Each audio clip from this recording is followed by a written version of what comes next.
아버지 부시 대통령이 지난 금요일 날 세상을 떠났습니다. 나이가 94세. 그리고 부인은 먼저 떠났죠. 지난 4월 17일 날 바바라 부시 세상을 떠났습니다. 저는 이 뉴스를 보면서 정말 복 있는 사람이구나. 나이가 90이 넘을까지 천수를 누렸고 뿐만 아니라 믿음으로 살던 사람. 그래서 예전에 4월 달에 자기 부인이 세상을 떠났을 때에 많은 사람들이 애도를 취하고 또 편지를 보내고 이렇게 했을 때 그가 그렇게 이야기했습니다. 여러분, 저는 내 아내가 천국에 있는 것을 확실합니다. 그리고 언젠가는 우리들도 그 길을 가야 됩니다. 이제 여러분들 걱정해서 저희 아내 리스트는 뽑아주세요.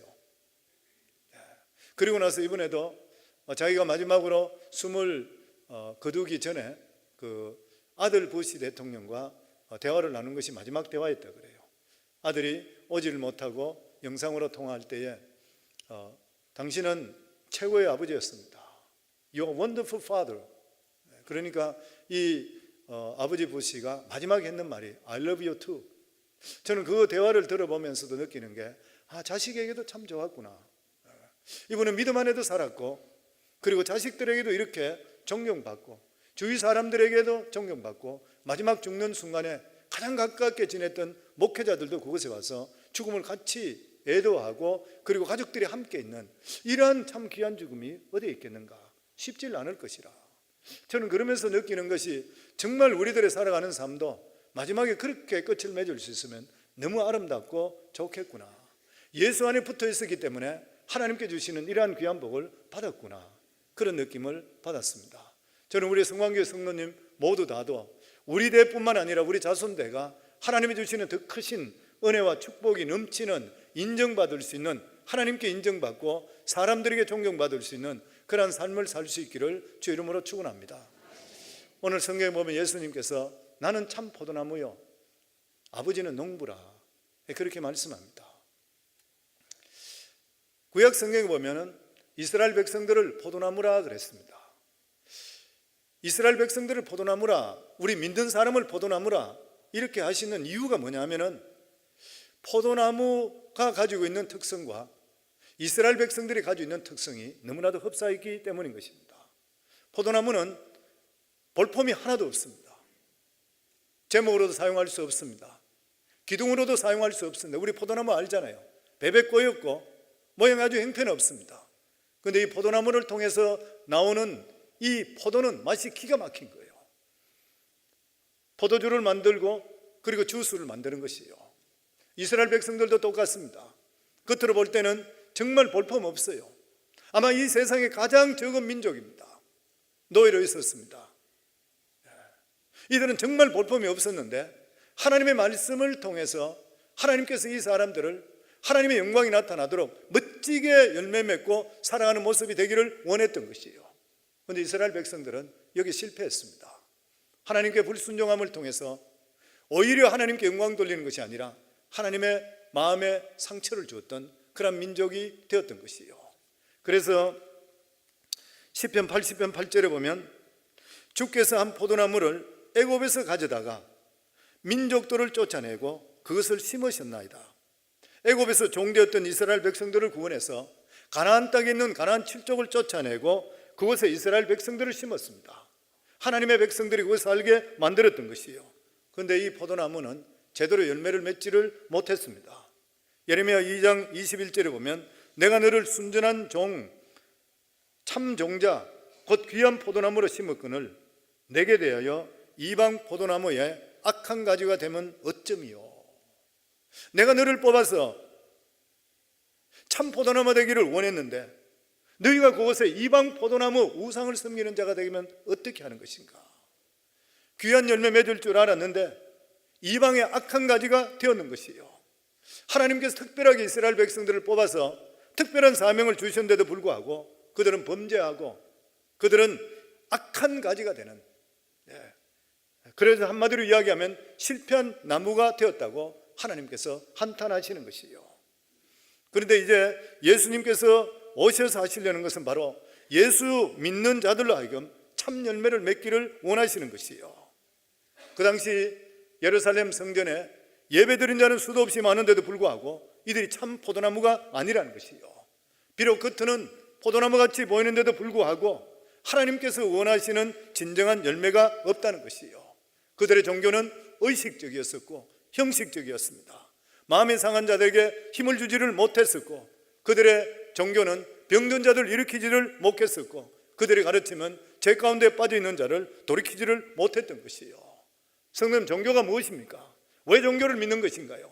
우리 인생의 모든 문제를 해결하기 위해서 종교를 믿는 것이에요. 그런데 그렇게 하지 못하면 쓸데가 없는 것이에요. 오히려 악인 것입니다. 사사기에 보면 이스라엘 사람들이 미디안의 지배를 받게 됩니다. 그리고 그 괴로움이 극에 달하게 되었을 때에 기드온이 미디안 족속들에게 타작하는 것을 빼앗길까 해서 포도주 틀에 숨어서 타작을 하고 있었습니다.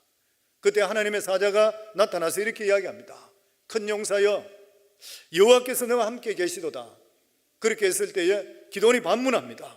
여호와께서 함께 하신다고요? 그렇다면 어떻게 지금 이런 우리가 절망 속에 있는 것을 버려두고 있다는 것입니까? 어떻게 이런 일이 우리에게 미쳤습니까? 하나님께서 함께 하신다고요? 하나님께서 함께 하고 있다면 우리에게 다가온 이 재앙, 이 불행, 이런 절박한 문제를 어떻게 해결해 주시질 못하는 것인가? 그 당시 하나님을 믿는다고 하는데도 불구하고 기드온은 형식적이고 의식적인 이러한 종교에 대해서 심히 반발했습니다. 인생의 당면한 문제 하나 해결해 줄 수 없는 그러한 종교, 형식적이고 그리고 또한 의식적인 종교는 인생의 액세서리밖에 될 수가 없는 것이요. 참된 종교라면 죄에서 해방을 입어야 되는 것이고, 질병에서, 마귀의 올무에서, 저주에서, 절망과 죽음에서 해방시켜 줄 수가 있어야 되는 것이요. 기도원이 원했던 것은 신학적인 하나님, 철학적인 하나님, 의식적인 하나님, 이야기 속에 나오는 그런 하나님이 아니라 실제적으로 우리 삶 속에 살아서 우리를 건져주시고 기사와 이적을 일으켜주시는 하나님을 바라보았다고 하는 것이요. 지금 우리에게도 기도원과 같이 형식적인 신앙, 의식적인 신앙 아닌 참 진리 대신 예수 그리스도에 대한 갈급함이 있어야 하는 것이요. 왜냐하면 이 세상에 우리의 모든 죄와 죽음을 해결할 수 있는 것은 바로 예수 그리스도밖에 없기 때문인 것이요. 그런데 오늘 예수님께서는 자신이 이 모든 문제를 해결할 수 있는 참 포도나무라 이렇게 말씀했습니다. 복음이 무엇입니까? 인생의 모든 문제를 해결하신 예수 그리스도의 십자가의 승리인 것이요. 그러면 참 포도나무의 열매가 무엇인 것입니까? 사람을 바꾸는 열매인 것이요. 낙심한 자에게 새 힘을 주고 죄에 빠진 자에게 거룩하게 하고 침체된 자에게는 새 힘과 새 능력을 주는 이러한 포도나무의 열매인 것이요. 그렇다면 어떻게 열매가 맺히는 것입니까? 포도나무를 재배하는 분들에게 가장 힘든 것이 무엇이냐면 포도나무 가지치는 일이라 그럽니다. 열매 맺지 않는 것은 쳐버려야 돼요. 그래야지 주렁주렁 큰 열매가 열린다는 것입니다. 그래서 하나님께서는 열매 맺기 위해서 이 두 가지 방법을 사용합니다. 오늘 2절에 보면 무릇 내게 붙어서 열매를 맺지 아니하는 자는 아버지께서 그것을 제거해 버리시고 무릇 열매를 맺는 가지는 더 열매를 맺게 하려 하여 그것을 깨끗하게 하시느니라. 하나는 열매 맺는 가지는 더 많은 열매를 맺기 위해서 가지를 치는 일이요, 열매 맺지 않는 가지는 과감하게 잘라버리는 것이요. 그렇다면 먼저 여기에 열매 맺는다는 것은 무슨 열매를 말하고 있습니까? 우리가 보통 열매를 맺는다는 것은 세상에서 번창하는 것을 생각합니다. 물론 하나님을 모르는 사람들은 이 세상에 자식을 많이 낳고 세상적으로 성공해서 잘 사는 것이 복받는 일이라 열매 맺는 것이라 이렇게 생각할 것입니다. 그러나 성경에서 우리에게 말씀하시는 열매는 하나님 뜻대로 사는 삶인 것이요, 그 자체가 바로 열매인 것이요. 사울 왕은 수많은 전쟁에서 많은 수확을 가져왔습니다. 그래서 사무엘이 이야기할 때 너희가 다 멸하라고 했는데 왜 데려왔느냐 했을 때에 그 중에 아주 건강하고 좋은 것들은 하나님께 제사 드리기 위해서 살려왔다 그랬습니다. 그랬을 때 사무엘 선지자가 말하기를 순종이 제사보다 낫다. 너희들이 수천 번 제사 드리는 것보다 하나님 말씀 하나 듣는 것이 훨씬 더 중요하다는 것이에요.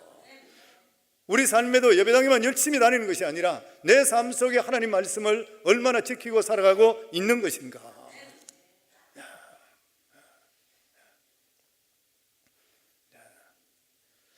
하나님께서 이스라엘 백성들에게 기도했던 것은 하나님 말씀에 순종하는 삶이었습니다.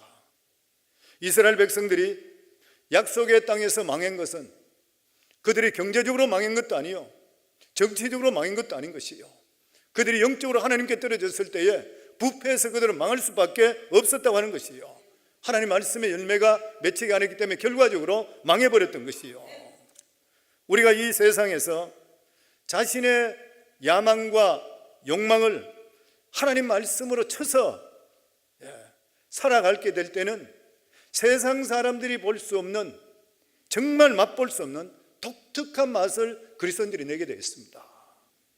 이 맛이 세상을 변화시키고 사람을 변화시키는 것이요, 세상 사람들은 모두 다가 진부합니다. 왜냐하면 똑같은 것을 반복해요. 잘 사는 것의 목적이 별반 차이가 다 없어요. 저도 예수 믿기 전에 똑같은 사람이었었고, 어떻게 하면 돈 더 잘 벌까? 어떤 사람이 인정받을 수 있을까? 시간만 나면 어떻게 하면 휴가 더 내서 여행 더 많이 갈까? 이런 것들밖에 없어요. 세상 사람들이 하는 일인 것입니다.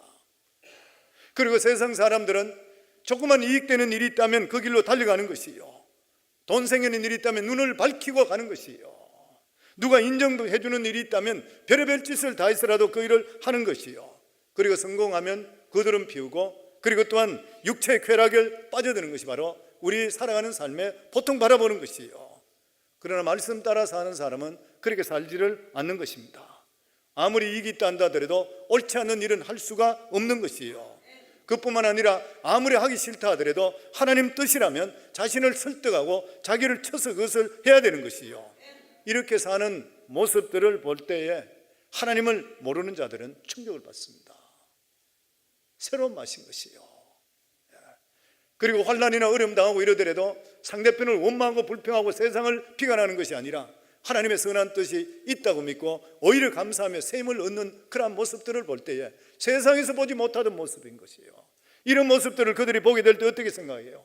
아, 내가 지금까지 생각했던 인생이 전부가 아닌 것이구나, 내가 알지 못하는 소중한 것들이 저 사람들에게 있구나, 사람들이 그것을 보는 것이에요. 아, 저 사람들이 저런 것을 볼 때에 하나님을 믿게 되면 새로운 가능성이 있겠구나, 샘을 얻게 되는 것이에요. 오늘도 우리 교회도 그런 분이 얼마나 많아요. 세상적으로 볼 때는 나락에 떨어졌던 그러한 분들, 이러한 분들이 하나님께 나와서 말씀 듣고 예배 드리다 보니까 하나님이 주시는 새 능력 받고 인생이 바뀐 사람이 얼마나 많아요. 하나님 말씀은 살아있기 때문에 오늘도 이러한 역사가 우리 삶 속에 나타나게 되어 있다고 하는 것이에요. 그래서 이 세상에 가장 위대한 것이 무엇입니까? 저는 이 세상에 가장 위대한 것이 우리 같은 인간이 하나님 말씀대로 사는 것이에요. 많은 사람들이 이렇게 이야기합니다. 우리가 하나님 말씀대로 살 수가 있습니까? 하나님 말씀대로 살면 손해보는 일도 많이 있고 직장에서 견디기 힘들어요. 어느 정도 사실인 거죠. 그러나 하나님 말씀대로 살면 말씀하신 하나님께서 책임져 주시는 것이에요. 성도님, 믿음이 무엇입니까? 예배당에 오고 성경 많이 읽고 뭐 이런 것이 믿음인가요?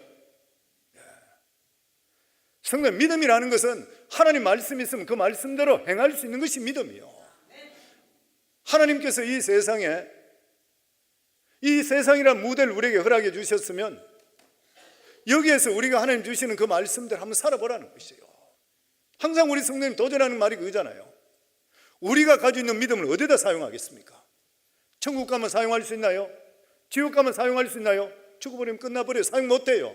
살아있는 동안만 믿음을 실험할 수 있어요. 이 믿음을 실험할 수 있는 장소가 어디예요? 우리가 살아가는 이 삶인 것이에요. 이곳에 살면서 말씀대로 한번 해보지도 않으면서 어떻게 믿음 안에 있다 할 수 있는 것이에요.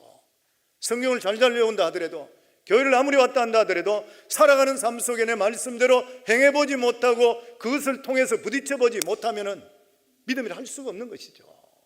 그래서 믿음은 모험인 것이에요.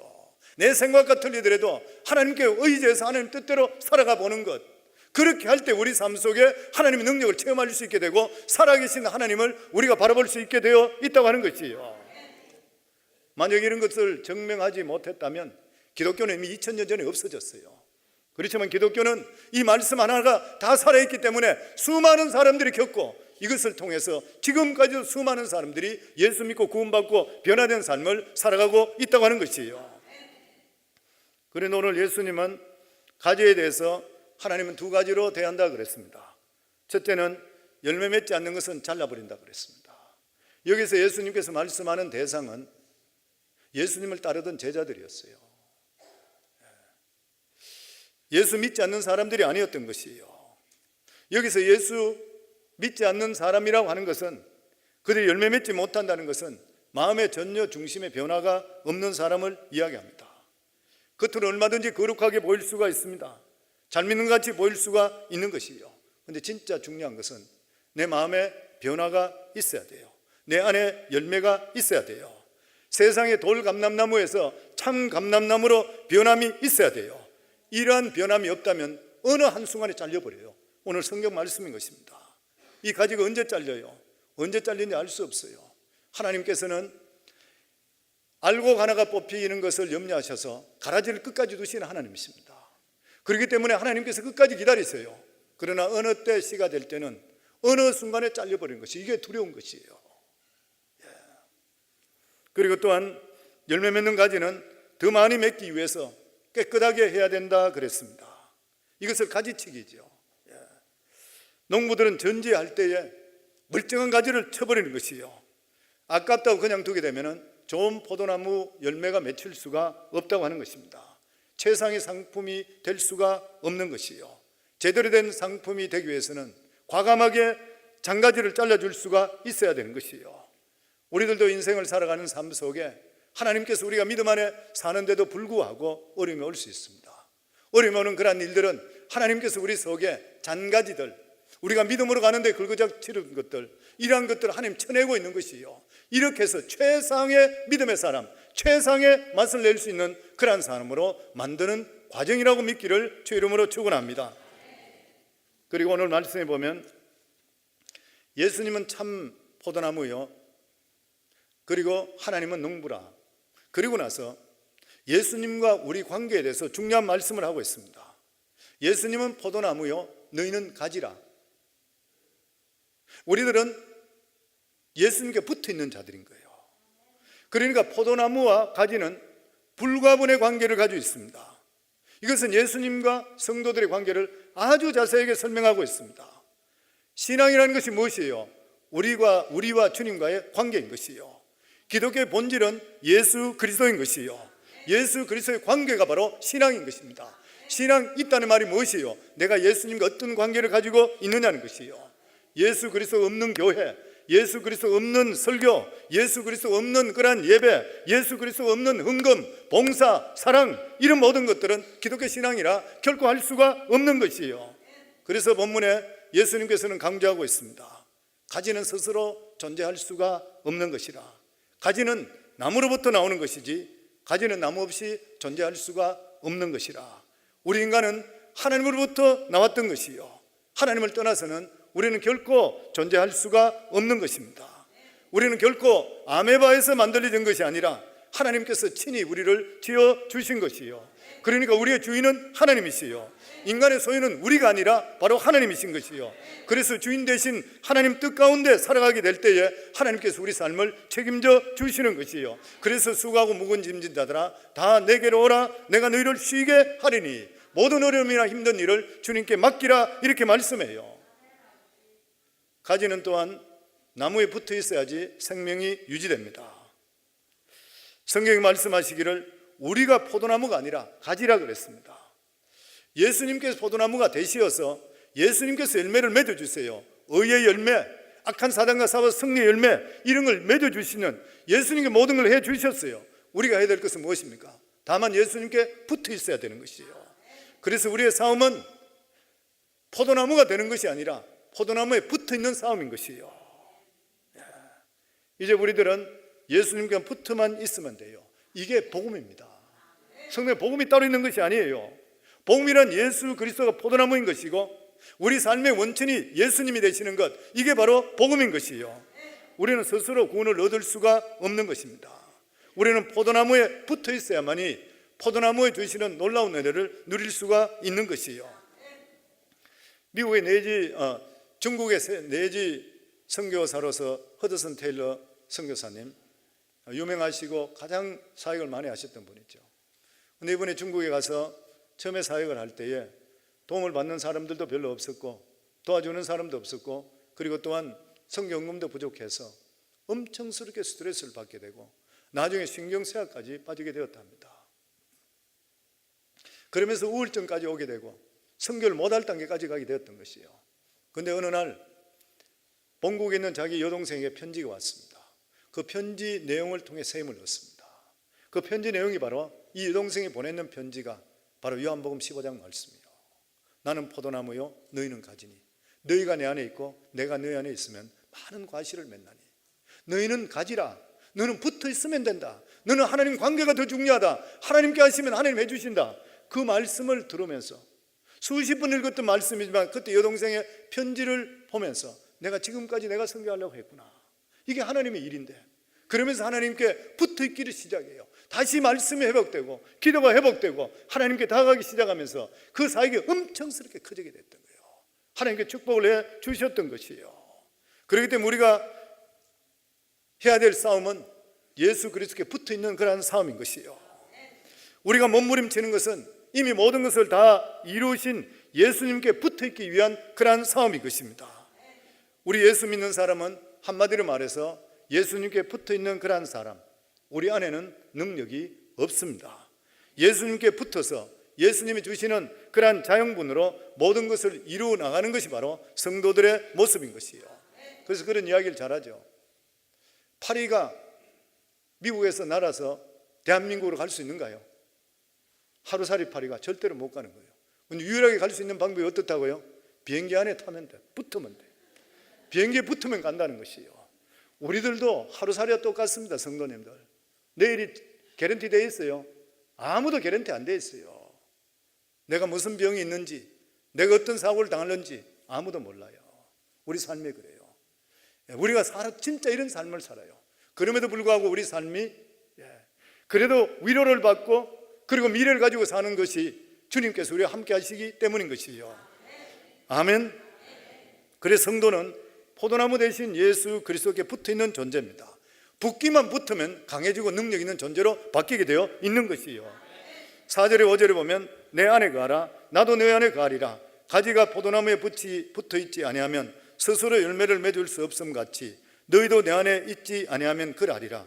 나는 포도나무요 너희는 가지라. 그가 내 안에 내가 그 안에 거하면 사람이 열매를 많이 맺나니 나를 떠나서는 너희가 아무것도 할 수 없느니라. 그래서 사도 바울은 빌립보 4장 13절에 내게 능력 주시는 자 안에서 내가 모든 것을 할 수 있느니라. 이 고백은 예수 그리스도께 붙어 있는 사람이 하는 고백인 것이에요. 우리는 할 수 없지만 주님께 붙어 있게 된다면 이러한 놀라운 역사가 임하는 것이에요. 인류 역사상 전성기를 누렸던 나라와 교회 모두를 볼 때 성공적인 비결은 철저하게 예수 그리스도에 붙어 있었던 것이에요. 독일도 그랬고 영국도 그랬던 것이에요. 저는 우리 성도들도 철저히 붙어 있기를 주 이름으로 축원합니다. 그러면 포도나무에 꽉 붙어 있어야 되는데 어떻게 하면 포도나무에 붙어 있을 수가 있는 것인가? 예배 승리, 인생 승리입니다. 우리 고백 한번 할까요? 예배 승리, 인생 승리. 왜 그렇습니까?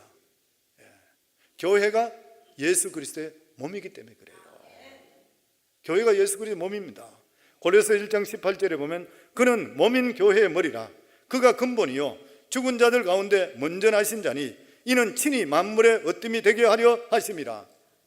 포도나무 되는 예수 그리스도의 몸 되는 교회에서 멤버가 되고 등록을 하고 그리고 침례를 받고 그리고 성찬에 같이 임하고 그리고 같이 교제를 나누고 같이 기도하고 이러한 것들이 함께 이루어질 수가 있어야 되는 것이에요. 그래서 성도님들 정말 주님께 붙어 있는 것은 하나님의 몸인 예수 그리스도의 몸인 교회에 충성스럽게 쓰임받게 되고 헌신할 수 있는 사람, 그리고 예배 승리, 인생 승리하는 것이 첫 번째인 것이에요. 그리고 두 번째로 말씀에 순종하는 삶을 살아야 됩니다. 7절에 보면 너희가 내 안에 거하고 내 말이 너희 안에 거하면, 다른 구절에 전부 보면은 나는 포도나무에 너희는 가지니 저가 내 안에 됐는데 여기만은 너희가 내 안에 거하고 내 말이 너희 안에 거하면 무엇이든지 원하는 대로 구하라. 예수님을 내 마음에 모시는 것이 구체적으로 뭐냐면 하나님 말씀을 모시는 것이요. 손에는 잡히지 않아요. 눈에는 우리 눈에 하나님 보이지 않아요. 근데 이것을 확인할 수 있는 유일한 길이 뭐냐면 하나님의 말씀인 것이요. 예수님께 십자가에 못 박혀 죽으시기 전에도 제자들에게 부탁했던 그 말씀이 주의 말씀을 붙들기를 바랐습니다. 그래서 제자들은 예수님의 말씀을 붙든 것이 바로 주님을 붙들는 것이요, 그리고 우리가 말씀대로 실천해 사는 삶인 것이요, 실천해 사는 삶이 바로 순종인 것입니다. 말씀을 순종하면 반드시 하나님께 축복해 주십니다. 저는 우리 성도님 중에 한 분이 그런 이야기를 해요. 가스테이션 하던 성도님인데, 가스테이션은 일주일 내내 문 열잖아요. 그런데 저희가 신방 가서 주일을 올바로 성수하라고 이야기했을 때에 자기들이 작정을 하고, 그리고 6개월 후부터 저희가 문을 닫겠습니다. 그리고 그 빌딩 자체를 사버렸어요. 그러면서 주일날 문을 닫았습니다. 그러고 나서 그 가게를 참 오랫동안 했습니다. 나중에 저희한테 와서 고백했는 게 그 말입니다. 저희가 주일날 문을 닫았기 때문에 우리가 이렇게 살아있을 수 있습니다. 안 그랬으면 일에 치여서 어떻게 될지도 모르는 일인데 그 주일날이 우리를 오히려 살렸습니다. 어떻게 해서 하나님 말씀이 결과적으로 우리를 살게 만들어 주시는 것이요, 그래서 성도님들, 우리 삶 속에 하나님 말씀의 순종을 통해서 하나님께서는 우리의 은총을 주기를 원하고 계시는 것이요. 아멘. 우리가 순종하고 믿음으로 살 때 하나님을 기쁘게 하는 것이요, 히브리 11장 6절에 보면 믿음이 없이는 하나님을 기쁘시게 하지 못하나니 하나님께 나아가는 자는 반드시 그가 계신 것과 또한 그가 자신을 찾는 자에게 상 주시는 이심을 믿어야 할지라. 그리고 주님께 붙어있기 위해서는 기도해야 됩니다. 아주 여기 중요한 말씀이 무엇이든지 원하는 대로 구하라, 그래하면 이루리라. 예수님께 붙어있는 삶을 사는 것은 하나님 말씀만 묵상하는 것이 아니라 꼭 해야 될 것이 있는데 바로 그것이 기도라는 거예요. 예수님은 우리가 하나님 말씀을 연구하고 들을 때 모든 것이 자동적으로 된다 말씀하지 않았습니다. 오히려 기도하면서 무엇이든지 구하게 될 때에 그것이 이루어질 것이라 이렇게 말씀하고 있는 것이요. 그래서 우리 삶에 하나님께서 기도는 축복을 주시기 위해서 우리의 기도를 주신 줄 믿습니다. 특별히 하나님께서 눈물의 기도는 절대로 거부하시지를 않는 것이요. 모세는 눈물로 하나님께 기도할 때 멸할 이스라엘 백성들을 살려주었습니다. 히스기 왕은 눈물로 하나님께 기도했을 때 10원의 생명을 연장시켜 주었던 것이요. 느헤미야는 눈물로 기도했을 때 무너진 성벽을 회복하도록 하나님이 만들어 주셨는 것이요. 우리들도 눈물로 이런 하나님께 기도할 수가 있어야 돼요. 성도님들, 가정이 왜 어려운 줄 아세요? 기도하지 않아서 그래요. 사업이 어렵어요. 눈물로 기도하지 않아서 그런 것이요. 왜 자식들이 멋대로 행동하는 것이요? 주님께 철저하게 붙어있지 않는 부모의 눈물이 없었기 때문인 것이요. 모니카도 하나님께 간절하게 눈물로 기도했을 때 탕자인 아들이 성자인 어거스틴으로 바뀌었다는 것이요. 만화가 중에 철로 역정 만화를 그리는 최철규 집사라는 사람이 있습니다. 철로 역정은 성경 다음으로 많이 읽혀지는 그런 책이죠. 근데 그 책이 읽기가 쉽지 않는 것이요. 그래서 이분이 만화로서 그 그림을 그리기 시작했습니다. 그런데 이 사람이 모태신앙을 원래 태어났어요. 어머니는 신실한 어머니입니다. 어머니는 항상 눈물로서 자식 중에서 아들을 목회자 되기를 하나님께 원했어요. 그리고 어머니 일찍 죽었습니다. 근데 내 아들이 꼭 목회자 되기를 원합니다. 그리고 내 남편 신실한 장로가 되기 원합니다. 그게 마지막 유언이었어요. 근데 이 아들은 자기 마음대로 살았습니다. 그리고 나서 만화가로 데뷔할 때 뭐로 데뷔했냐면 성인 만화 그리는 작가로 데뷔했어요. 그래서 이 사람은 음란하고 더럽고 그리고 음란 영화 온갖 것들을 마음에 상상해서 자기의 말로 의하면은 자기 온머리는 음란으로 충만했대요. 그래서 자기는 선배 작가들보다 더 자극적이고 더 선정적이고 이런 것들에 성공하겠다 그랬다 그래요. 그러던 사람이 군에서 있다가 제대하고 나서 28살 때에 그 이현세 작가 밑에 들어가서 천국의 신화를 그리다가 갑자기 각혈을 하고 쓰러집니다. 그리고 나서 그가 병원에 갔는데 정원병원에서는 당신 큰 병이니까 큰 병원으로 가야 된다. 여기서 할 수 없다 그랬어요. 경문에 가보니까 한쪽 폐가 완전히 썩어버렸어요. 그래서 구멍을 뚫어 놓고 거기서 폐에 있는 이물질을 뽑아내는 것이에요. 그런데 좀 지나니까 이물질이 아니라 고름이 나기 시작하는 거예요. 폐가 완전히 썩어버렸어요. 의사가 가망 없다 그럽니다. 그래서 수술 한번 해달라고 그렇게 이야기하니까, 만약에 수술에 성공하게 되고 6시간 수술하고 살아있으면 당신은 5년까지는 살 수 있습니다. 그렇지만 그렇지 않고는 바로 죽습니다. 그래서 수술해달라고 집안 식구들이.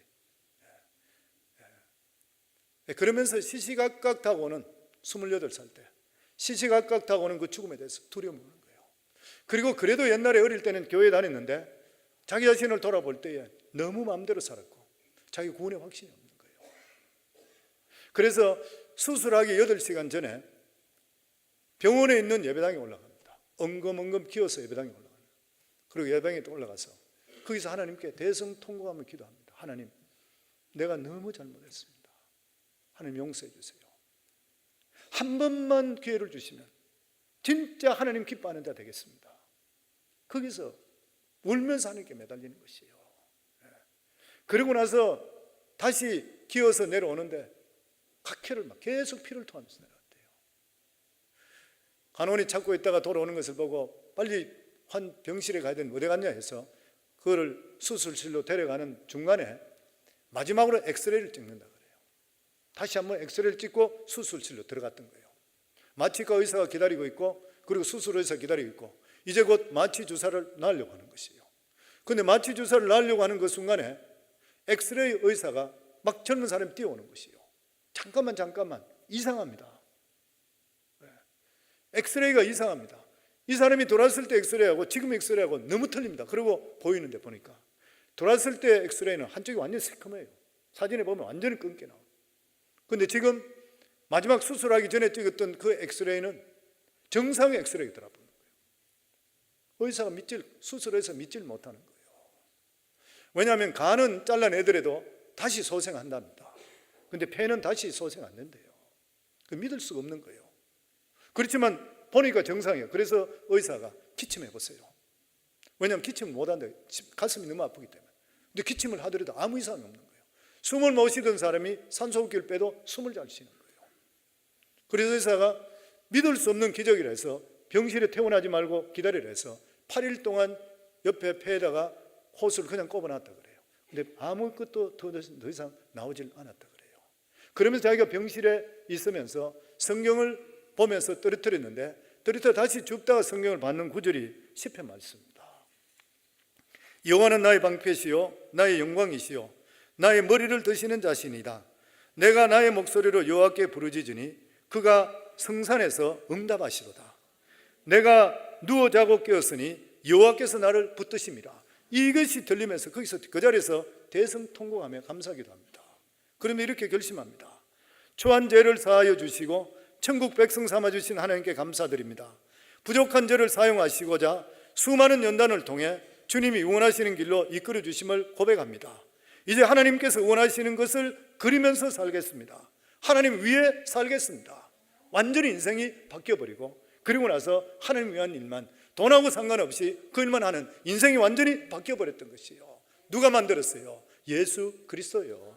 이 세상에 절대로 절망은 없습니다. 주님께서만 타치해 주신다면 변화되지 않을 사람이 이 세상은 아무도 없는 것이에요. 그래서 우리 인생에 가장 중요한 게 뭐예요? 내가 주님께 얼마나 붙어 있느냐는 것이에요. 내가 얼마나 붙어 있는 것인가. 하나님께 성도들에게 왜 환난을 주는 것이에요? 포도나무 대신 예수 그리스도께 붙어 있기를 원하시기 때문에 환난을 주는 것이에요. 사도 바울은 환난에 대해 이렇게 말합니다. 형제들아, 우리가 아시아에서 당한 환난을 너희가 알지 못하기를 원치 아니하노니 힘에 지나도록 심한 고생을 받아 살 소망이 끊어지고 우리 마음에 사형 선고를 받은 줄 알았으니 이는 우리로 자기를 의지하지 않고 오직 죽은 자를 다시 살리시는 하나님만 의뢰하게 하심이라. 왜 환난이 오는 것이요? 예수께 철저히 붙어있게 하기 위해서요. 예수께 붙어있어야 살아나는 것이에요. 예수가 생명인 것이에요. 그래서 오늘도 말씀합니다. 나는 포도나무에 너희는 가지니 그가 내 안에 내가 그 안에 거하면 사람이 많은 과실을 맺나니 너희가 나를 떠나서는 아무것도 할 수가 없는 것이라. 성도님들, 예수 그리스도께 붙어있는 싸움에서 승리만 하면 우리 인생이 바뀌게 돼 있어요.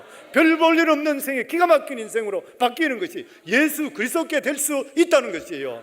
저는 우리 성광교회 성도들이 예수 그리스도께 붙어서 인생이 변화되고 자손이 변화되고 하나님 주시는 놀라운 축복을 누리고, 정말 우리 성광교회 성도들이 부시 가문 같은 사람,